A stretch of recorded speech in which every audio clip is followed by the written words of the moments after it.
तो आज के दिन की शुरुआत मेरी होती है माखन निकालने से, मतलब कि राजस्थान में बोला जाता है बिलोना। तो मेरा यही टारगेट है व्लॉग बनाने का कि विलेज से जुड़ी, गांव से जुड़ी हर एक बात मैं आपके साथ में शेयर कर सकूं, ताकि मुझे भी एक्सपीरियंस है इन सारे कामों का और मैं किस तरह से करती हूँ। लगभग अभी से करना चालू हुई हूँ और अभी मुझे समझ आने लगा है कि गांव में किस तरह से कैसा काम होता है। अब परफेक्टली मुझे ये सारे काम करने आते हैं। उसके बाद में ये माखन मैं अलग रख देती हूँ, छाछ अलग रख देती हूँ। उसके बाद में भी बहुत ज़्यादा काम होता है। जैसे कि अगर आप झाड़ू पोछा बर्तन कर रहे हो, उससे फ्री काम नहीं होता है, उसके अलावा भी आपको पूरे घर को सही करना पड़ता है। ये बर्तन इधर से उधर, उस बर्तन को ऊपर से नीचे ऐसे रखना करना। उसी बात पे हमें 2 से 3 घंटे ज़्यादातर इसमें लगते हैं, वरना बोलने के लिए तो झाड़ू पोछा बर्तन इतना ही काम है, ये बोलने से काम नहीं होता। जबकि झाड़ू पोछा बर्तन से पहले सारी चीज़ें सही भी रखनी पड़ती है। तो मैं यहाँ पे दूध गर्म होने के बाद मैं गाय के लिए चाटा रख रही हूँ। और इस वीडियो की स्पीड मैंने थोड़ी सी फुल कर दी है, क्योंकि आपका भी टाइम वेस्ट मैं नहीं करवाना चाहती। और इस वीडियो में आपको देखकर लग रहा होगा कि आप बहुत ही पतले हो, कमज़ोर हो, तो मैं आपको बता दूं कि शादी से पहले मैं ऐसी नहीं थी। थोड़ा बहुत शरीर हेल्थ बहुत अच्छी थी, और शादी के बाद में बहुत सारी ऐसी टेंशन होती है, जिम्मेदारी हो जाती है, तो जो सिर पर पड़ने के बाद में टेंशन नहीं होती है और उसके अलावा हम कुछ भी नहीं कर सकते। खैर, ये सब सभी के साथ में होता है, बस कोई बोलना नहीं चाहता। तो आज मैं ये सूट है वो करवा चौथ के लिए कटिंग कर रही हूँ। और ये सूट है वो मेरी मम्मी मेरे लिए लेकर आई थी गांव से, जिसका कलर बहुत ही अच्छा है। और इसके अंदर जो बारीक डिजाइन है वो मुझे बहुत ही अच्छी लगी। और सूती जो सूट होता है उसको आप बहुत बार पहन सकते हो और इतना ही ज़्यादा कंफर्टेबल होता है। जैसे कि आपको पता ही है कि गांव के बारे में मैं हर जो छोटी मोटी चीज़ होती है वो आपके साथ में ब्लॉग के तौर पर शेयर करती हूँ। तो यहाँ पे मैं जो ये काम कर रही हूँ वो है तरबूज में से बीज निकालना। ऐसे देखा जाए तो आप जो पैसों से लेकर मोल बाहर से जो तरबूज लेते हो वो एकदम लाल होते हैं, रसीले होते हैं। और जो खेत में होते हैं वो एकदम सफ़ेद होते हैं और ना मीठे होते हैं। से सिर्फ बीज ही निकालो। और मैं ये बता दूं कि जो आप बाहर से तरबूज लेते हो वो दवाई से पकाए जाते हैं, और जो खेत में होंगे वो ज़्यादातर वाइट ही होंगे। और वाइट होने के बाद में भी कई तरबूज मीठे होते हैं, ऐसा नहीं होता है कि मीठे नहीं होते, कई तरबूज मीठे भी होते हैं। पर ये स्पीड फुल कर दी है, बाकी इस काम को करने में मुझे बहुत ही ज़्यादा टाइम लगा और इतने सारे तरबूज तो अभी तक बाकी पड़े हैं। अब आप सोच रहे हो कि इनके बीज निकाल कर आप करोगे क्या। तो मैं ये बता दूं कि मेरा कोई मकसद नहीं है बीज इकट्ठा करने का, सिर्फ मेरा यही मकसद है कि आपके साथ मैं हर छोटी मोटी चीज़ शेयर करूं और किस तरह से क्या काम होता है वही शेयर करना चाहती हूं, क्योंकि मैंने ये कभी काम किया नहीं है, तो मुझे भी एक्सपीरियंस हो जाए और आपको भी ये सब कुछ बता सकूं। तो इस तरबूज को मैंने पूरा खाली कर दिया। तो उसके बाद में जो ये इसको बोलता है गिर, यहाँ पर बोलते हैं सभी, बाकी इनमें से ये जो टुकड़े हैं बड़े बड़े ये अलग कर देती हूँ और बीज है वो अलग कर देती हूँ। इनमें इन बीज को निकालना बहुत ही मुश्किल हो गया है, क्योंकि इस पर जो बीज आए हुए हैं वो अगर मैं निकाल दूँगी तो फिर क्या ही बचा।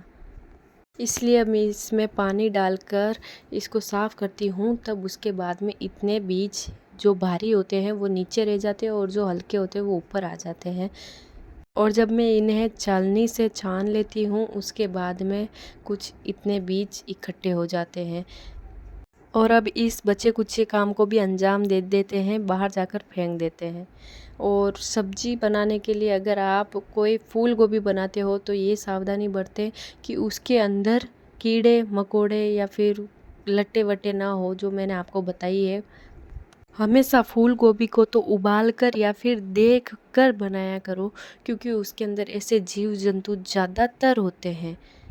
तो मैं ये सब्ज़ी ना बनाकर दाल बनाने वाली हूँ, जिसके अंदर गरम मसाला और लहसुन कूट देती हूँ। उसके बाद मैं हरी मिर्ची और प्याज काट देती हूँ, क्योंकि वो फूल गोभी देखकर तो मेरा मन उठ गया। तो यहाँ पर आप सोच रहे हो कि मैं अकेली क्यों नाच रही हूँ। मैं अकेली नहीं, दृष्टि भी मेरे साथ में नाच रही है, क्योंकि मुझे कोई भी कुछ भी बोलता है ना तो फिर मैं बस नाच कर कूद कर ऐसे हवा में बहा देती हूँ टेंशन। और इसी तरह आपको भी मेरी तरह ऐसी सोच समझ रखनी चाहिए। बाकी आप सोच रहे हो कि ऐसे वैसे, कुछ भी गलत मत सोचना, क्योंकि हर किसी को टेंशन फ्री रहना चाहिए। और ये कारण तो इस वजह से, क्योंकि अब की बार मैं पालनपुर जा नहीं पाई और ये जो नवरात्रि चल रही है उस वजह से मुझे घुटन हो रही है। मुझे गरबे की बहुत ही ज़्यादा याद आती है, पर क्या करें, जा नहीं पा रही मैं। इस वजह से गाना बजाकर मैं और दृष्टि घर में ही नाच रहे।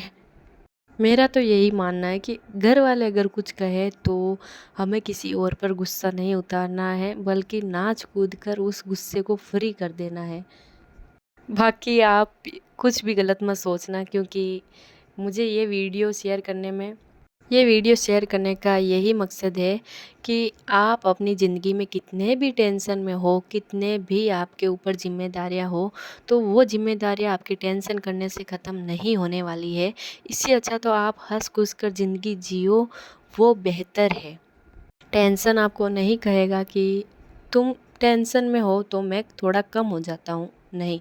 आप जितना टेंशन करोगे, टेंशन उतना ही ज़्यादा आपके पास में आएगा। तो बस यही कारण कि मैं आपको बताना चाहती हूँ कि थोड़ा हंस खुश लिया करो। ज़िंदगी 2 दिन की है, वो सही बोला जाता है, क्योंकि पता नहीं कब क्या हो जाए। और जैसा कि आपको पता है कि टेंशन ऐसी चीज़ है जो इंसान को अंदर से ही खा जाती है, और हंसी एक ऐसी चीज़ है जो इंसान को अंदर से प्रफुल्ल और खुश कर देती है, जिससे इंसान को कोई भी टेंशन हरा नहीं सकती। इस दुनिया में गरीब भी दुखी है और अमीर भी दुखी है।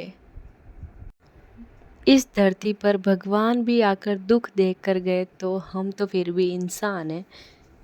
अगर हम पूरी ज़िंदगी ऐसे ही करते रहेंगे, ये हमारा, वो हमारा, तो हमारी ज़िंदगी निकल भी जाएगी और हमें पता भी नहीं चलेगा कि कब हमारे 40 से 60 साल पूरे हो गए।